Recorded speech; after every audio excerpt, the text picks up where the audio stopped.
Panorama group, जो सोचता है वो करता है। आपके अपने सपनों का आशियाना। नमस्कार, आप देख रहे हैं भारत लाइव। आज झाजी के विश्लेषण में कुछ खास है। आज झाजी के विश्लेषण में हम सीधे तौर पर झाजी से जानेंगे कि मोदी जी के लगातार बिहार आगमन के पीछे आखिरकार कारण क्या है, कहानी क्या है। क्योंकि मोदी जी के बिहार दौरे पर सबकी निगाहें बनी हुई हैं, तो ऐसा भी कहा जा रहा है कि निगाहें कहीं पे और निशाना कहीं पे। तो अब इसी बात के पीछे आखिरकार क्या बात है, तो हम सीधे तौर पर झाजी से ही जानेंगे। झाजी, क्या कहना है आपका? ये बात तो सही है, जो ये इनका 7वां दौरा है बिहार में जी। 5वें चरण का समाप्ति हुआ है मतदान, और उस चरण में के तक इनका 7वां दौरा हो चुका है, जिसमें 2 बार रात्रि विश्राम पटना में। जी। और ये बात भी तुम सही बोले, जो कहीं पर निगाहें कहीं पर निशाना। जी। तो और सबसे खास बात है, जो अक्सर 7वें दौरे में होता है 3 या 4 बार वैसे दिन आए हैं जिस दिन वोटिंग रहता है। जी। वैसे आज तो वो वोटिंग समाप्त होने के बाद 6:30 बजे आए हैं। जी। लेकिन ये गहमा गहमी सुबह से ही थी। ये अखबारों में छप चुका था, जो प्रधानमंत्री का बिहार दौरा है, रात्रि विश्राम करेंगे, सुशील मोदी जी के यहाँ जाएंगे, जिनका निधन हुआ है, वहाँ पे श्रद्धासुमन अर्पित करेंगे। जी। ये सब चीज़ है। लेकिन पटना की सड़कों को 3 बजे से ही बंद कर दिया गया। जी। जिस सड़क से वो गुजरने वाले हैं, मोदी जी के आवास तक बैरिकेडिंग कर दी गई थी। हाँ, तो इसलिए बैरिकेडिंग करेगी। हाँ, तो इसीलिए ये तो एक है जो समा बंध गई थी पहले ही। आज वोटिंग के दिन के सुबह 7 ही बजे से, क्योंकि बिहार में या पटना में या बिहार में घरों में अखबार पहुंच जाता है 5:30 से 6 बजे के बीच। तो उस समय ये लोग एक कहें जो समा बन गई थी। जी। और आज 5 जगह पे मतदान भी हुआ है, सीतामढ़ी, मधुबनी, मुजफ्फरपुर, सारण और हाजीपुर। जी। और आज मतदान के दिन प्रधानमंत्री का आना, तो ये कुछ मतलब कहें जो ये खास है। जी। अब इससे प्रधानमंत्री का 7वां बार आना और 8 बार कहें तो उसको 7 बार प्रधानमंत्री का आना और 8 बार अमित शाह का आना, ये दिखाता है जो पीएम बनने के लिए या एनडीए की जीत के लिए बिहार कितना जरूरी है। जी।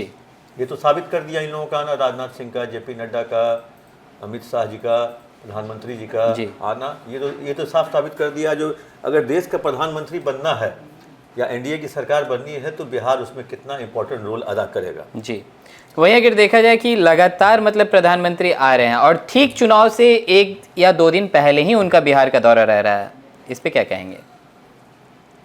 इसी पे तो बोल रहे थे, जो कहीं ना कहीं वोट के दिन ही आना ये, और वोट के दिन ऐसे जगह पर रैली करना जिसके 40-50 किलोमीटर की रेडियस में चुनाव जहाँ होता है। जी। वैसे रैली उनकी कल है। जी। आज वोट के दिन वो पटना आया है, लेकिन समा हम तो पहले बोल दिए, समा बन गया है।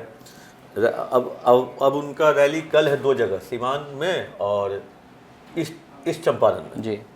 अब लेकिन एक चीज़ और है, ये पटना में आ रहे हैं। जी। पटना में राजभवन से जाएंगे सुशील मोदी जी के आवास तक। जी। ये पूरा पटना साहिब का इलाका है। जी। और जो कहीं प्रभावित करेगा, क्योंकि पटना साहिब और पाटलिपुत्रा से भी बीजेपी के कैंडिडेट हैं, जिसका 1 जून को उसका वोटिंग है। जी। तो एक तरह से कहें जो पूरे पटना के लोगों और बीच मतलब लोगों के बीच से ही गुजरेंगे। जी। मतलब कारकेट को घेर दिया गया है, बैरिकेडिंग कर दिया गया है, दोनों लोग रहेंगे, आम लोग रहेंगे, उस बीच से ही गुजरेंगे। जी। और ये कम से कम 4.5 किलोमीटर का रास्ता है। जी। ये राजभवन से लेकर मतलब 5 किलोमीटर का, तो 5 किलोमीटर तक ये लोगों का अभिवादन स्वीकार करेंगे। जी। लोग इनके साथ रूबरू तो होने का प्रयास करेंगे, चाहेंगे अपना चेहरा दिखाएं, लोग इनका अभिवादन करेंगे। जी। तो एक तरह से कहें जो, और एक खास बात यह है, जो सुशील मोदी के यहाँ जाना, ठीक है नहीं जा पाए थे, जाना, वो एक बड़े नेता रहे हैं बिहार के, उनका एक कद रहा है, और उनके यहाँ जाके उनको श्रद्धा सुमन अर्पित करना, जी, कहीं ना कहीं ये एक सम्मान देना, ये एक सम्मानजनक और ये सकारात्मक प्रतिक्रिया का एक तरह से संचार होगा। जी। मतलब पॉजिटिव वेव जाएगा। जी। जो सुशील मोदी के निधन के बाद प्रधानमंत्री आते हैं पटना और सुशील मोदी के आवास पे जाके उनके परिजन से मिलते हैं। जी। वहाँ पे श्रद्धा सुमन अर्पित करते हैं। जी। तो एक ही पॉजिटिव वेव जाएगा। ये बीजेपी के कार्यकर्ता हो या नेता हो या एक जनता में, जो प्रधानमंत्री इतने दूर से आए, प्रधानमंत्री जी इतने दूर से आए और उन्होंने श्रद्धा सुमन अर्पित किया। जी। और एक दूसरा चीज़ और है, जो सुशील मोदी वैश्य जाति से आते हैं। जी। और वेस्ट के में उनकी पकड़ थी, वेस्ट समाज में। और इस चुनाव में देखा गया है जो वेस्ट कुछ बीजेपी से नाराज चल रहा है जी।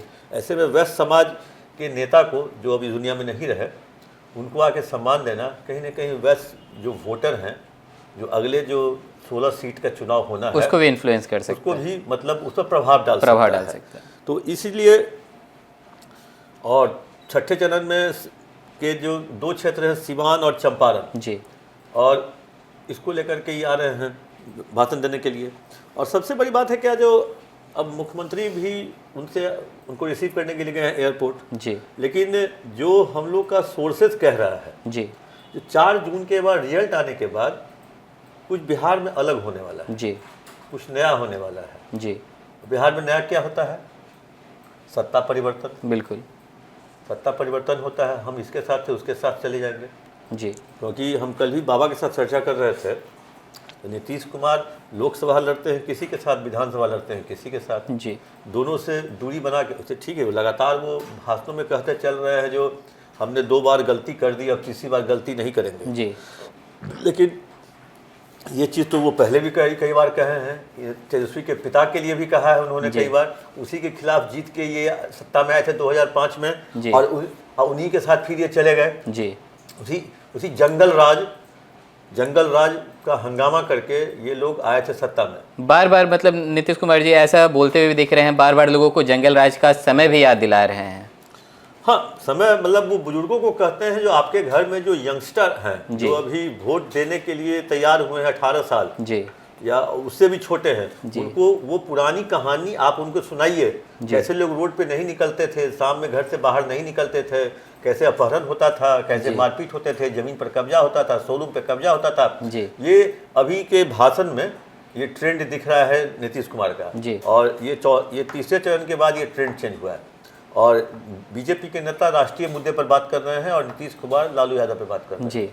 वैसे कुछ बीजेपी के नेता ने लालू यादव को भी कहा है जी, लेकिन प्रधानमंत्री का लगातार 10वें दिन, हमको लगता है 12 या 13 तारीख को आए थे और आज 20 तारीख है, 1 सप्ताह के अंदर मतलब दूसरी बार आना, और उस दिन तो 3 सभा किए थे जी, हाजीपुर में, सारण में, एक जगह और कहीं किए थे जी। और हाँ, वही अगर दूसरी तरफ देखा जाए तो कांग्रेस जिसको सब कोई बैकफुट पे मान रहा था इस बार महागठबंधन की तरफ से, उनके भी जो दिग्गज नेता हैं वो भी मतलब फॉर्म में आ गए हैं, वो भी बिहार का दौरा करने लगे हैं। तो कहीं बार बार प्रधानमंत्री नरेंद्र मोदी भी आ रहे हैं और सामने से जो महागठबंधन की तरफ से कांग्रेस के भी वरिष्ठ नेता यहाँ आ रहे हैं, तो यहाँ जो जनता जो है आखिरकार किसके तरफ शिफ्ट करेगी? ये तो शिफ्ट करने का बात नहीं है, बात है तो आज दिग्विजय सिंह के प्रेस कॉन्फ्रेंस में तुम ही साथ गए थे जी, और तुमने ही ये एक प्रश्न पूछा था दिग्विजय सिंह ने जी, उसका आंसर उन्होंने क्या दिया तुम बता दो। वो तो बस वहाँ पे बात घुमा दिए कि जब मैंने उनसे पूछा कि आखिरकार 4 चरण का जो मतदान हो चुका है उसके बाद ही क्यों मतलब कांग्रेस जो है वो मतलब फॉर्म में दिख रही है, क्यों मतलब अब बड़े बड़े वरिष्ठ नेता जो है वो बिहार का दौरा कर रहे हैं, तो उस पर उन्होंने कहा है कि उससे पहले तो वो लोग चुनाव लड़ रहे थे। उन्होंने बात घुमाने का काम किया वहाँ पे। लेकिन हम लोग अभी बात कर रहे थे प्रधानमंत्री पर, क्योंकि प्रधानमंत्री को तीसरी बार पीएम बनना है, 400 पार का नारा भी लगा दिया गया है जी। अब 400 पार का नारा तभी होगा जब यूपी और बिहार के 80 या 40 120 सीट जिस तरह से लगातार 2 बार में 14 और 19 में जीते हैं, वो चीज़ जब इस बार अगर नहीं पूरा होता है, ठीक है प्रधानमंत्री बन जाएंगे, लेकिन जो नारा इन्होंने दिया था जी, उस नारे में कहीं से भी कोई कोताही न हो जाए, उसके लिए ये बिहार का इतना दौरा, बिहार इनके लिए फोकस, बिहार में फोकस किए हुए हैं, बिहार और यूपी जी। यूपी में बनारस से खुद लड़ रहे हैं जी, यूपी में योगी आदित्यनाथ खुद देख रहे हैं, उनका बिहार केवल दौरा हुआ है 1-2 बार जी, वो फायर ब्रांड नेता गिरिराज सिंह के क्षेत्र में और एक राजीव प्रताप रूढ़ी के क्षेत्र में जी। तो इसीलिए बिहार और यूपी को ये लोग अच्छी तरह से समझ गए हैं जी, जो बिना बिहार और यूपी के दिल्ली नहीं पहुंच सकते हैं। बिल्कुल, अगर कोई ट्रेन पटना से भी खुलती है तो बिहार होते हुए ही, मुगलसराय होते हुए, इलाहाबाद या कानपुर होते हुए दिल्ली जाती है जी। तो इसीलिए ये कहें जो उसी टाइप का बिहार और यूपी है जी, बिहार यूपी को टच करना ही होगा, तभी आपको प्रधानमंत्री पद ग्रहण करना होगा जी।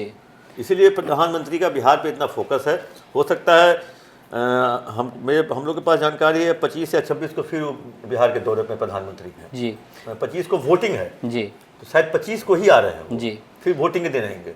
लेकिन एक चीज़ सोचने वाली बात है झा जी कि इधर से प्रधानमंत्री एनडीए की तरफ से तो लगातार बिहार का दौरा कर रहे हैं, लेकिन अभी भी महागठबंधन की तरफ से जो मतलब प्रधानमंत्री के उम्मीदवार जिनको देखा जा रहा है राहुल गांधी को, वो क्यों नहीं आ रहे? सिर्फ एक ही बार आए हैं बिहार।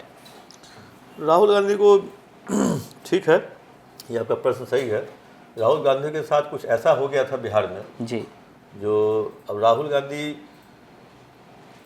भागलपुर में आए थे अजीत शर्मा का प्रचार करने, वहाँ तेजस्वी यादव पहुँच गए पूर्णिया की बीमा भारती को लेकर के जी, जबकि अंदर ही अंदर कांग्रेस जो है पप्पू के साथ थी जी, पप्पू कांग्रेस के हैं जी, पप्पू गए, रायबरेली भी गए, अमेठी भी गए जी, और उन्होंने ऐलान कर दिया है जो जितने भी निर्दलीय हैं जो आरजेडी जो आरजेडी को हराने में काबिल हैं जी, या सक्षम है, मैं उनका प्रचार करूंगा। उन्होंने खुलकर कहा है जो हेना साहब का वो प्रचार करेंगे।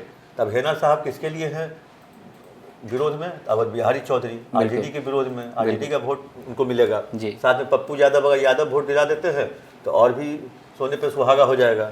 वैसी स्थिति में अभी पप्पू यादव, इसीलिए वो राहुल गांधी मंच से तुरंत उतर गए थे जी, भागलपुर में और गुस्साए तमतमाए वहाँ से निकल गए जी। उसके बाद लगता है उन्होंने सारा बिहार का जो टूर का था प्रोग्राम सारा कैंसिल कर दिया जी, और दूसरे नेता सबको भेजा जा रहा है जी। चलिए, हम तो मुद्दे पे से थोड़े से भटक गए थे, लेकिन फिर से मुद्दे पे आने पर मैं आपसे एक आखिरी सवाल करूंगा। प्रधानमंत्री नरेंद्र मोदी जो बार बार आ रहे हैं बिहार के दौरे पर, क्या लगता है कि 2014 वाला जो मोदी मैजिक जो हमें देखने को मिला था, कहीं 2024 में वो रिपीट ना हो जाए? क्या लगता है? ये तो 4 जून को पता चलेगा रिपीट होगा कि नहीं होगा, लेकिन कहीं अपने बीजेपी के नेताओं और कार्यकर्ताओं को बूस्टअप करने के लिए आ रहे हैं जी, और ये उनके कार्यकर्ता और नेता जो है कहीं ना कहीं थका हुआ महसूस अपने आप को समझ रहे हैं जी, महसूस कर रहे हैं। वैसी स्थिति में नीतीश कुमार जो 2 बार सत्ता से इनको हटाए फिर लाए जी, इससे नीतीश कुमार के प्रति लोगों में नाराजगी है जी, अब पहले जैसा नीतीश कुमार का वो नहीं रहा छवि। जी, ठीक है, ईमानदार हैं, भ्रष्टाचार, लेकिन सत्ता के लिए कहीं तक जा सकते हैं। ये एक मैसेज चला गया है पब्लिक में जी, जो नीतीश कुमार का वोट बीजेपी को मिलता हुआ नहीं दिख रहा है जी, नाराजगी है जी। महागठबंधन में तो ऐसी भी बात हमारे सामने निकल कर आ रही थी कि एकजुटता नहीं है। वैसे ही एनडीए की तरफ से भी कहा जा रहा था कि जो वोटर्स जो हैं, वो जदयू के जो वोटर्स हैं वो बीजेपी को वोट कर रही हैं, लेकिन बीजेपी के जो वोटर्स हैं वो जदयू को नहीं कर रही है। कहीं नरेंद्र मोदी आकर वो जो समीकरण जो थोड़ा सा उलटफेर है उसको ठीक करने के लिए आ रहे हैं। क्या लगता है? नहीं, देखिए, एक चीज़ तो है जो हम लोग जो सर्वे किए हैं, जो भारत लाइव की टीम सर्वे कर रही है, घूम रही है जी, बीजेपी एनडीए में जो बीजेपी को जितनी सीटें हैं या एनडीए या दूसरे घटक दल को जी, वो सीटें कम हम लोगों को कम होते हुए नहीं दिख रही है। जी, अगर दिख रही है अभी तक के हिसाब से तो जेडीयू की सीटें कम होते हुए दिख रही है जी, तो इसीलिए ये हो सकता है ये भी एक स्ट्रैटेजी हो बीजेपी के बड़े नेताओं का पटना में आना, रात्रि विश्राम करना और कार्यकर्ताओं के साथ मिलना, पार्टी कार्यालय भी जा रहे हैं, मनोबल बढ़ाना जी। इसीलिए ये चीज़ कल चुनावी रणनीति है, ये एक स्ट्रैटेजी है जी, और कहीं पे निगाह है, कहीं पे निशाना है जी, क्योंकि इन लोगों को लगता है जो कोई फीडबैक मिला होगा जी, तो 4 जून के बाद बिहार में कुछ नया खेला होने वाला है जी। तो जैसा कि अभी आपने सुना कि झा जी के विश्लेषण में किस तरह से हमारे सीनियर जर्नलिस्ट झा जी ने बताया कि लगातार जो प्रधानमंत्री बिहार का दौरा कर रहे हैं इसके पीछे आखिरकार कारण क्या है, आखिरकार वजह क्या है। इन्होंने साफ तौर पर बताया कि लगातार प्रधानमंत्री मोदी जो आ रहे हैं बिहार का दौरा करने, वो जो मतलब उसका क्या ही प्रभाव पड़ेगा ये हमें 4 जून को पता चलेगा। तो और भी ऐसे तमाम खबरों के साथ अपडेट के लिए आप बने रहें भारत लाइव के साथ। धन्यवाद। पनोरमा ग्रुप, जो सोचता है वो करता है। अगर ये वीडियो पसंद आई और वह बिहार के राजनीति और बिहारियत से सरोकार रखेनी तो सब्सक्राइब बटन दबा के चैनल के सब्सक्राइब कर ली। ओजे एगो घंटी बा, ओकरा बटन दबा देला से कुल सटीक और मारक खबर रुआ मुफ्त में मिल जाई। अगर रुआ पत्रकारिता के हमनी के नया प्रयोग में सहयोग कर चाहतानी तो ज्वाइन बटन दबा दी। पेटीएम नंबर नोट कर ली 9386816700। धन्यवाद।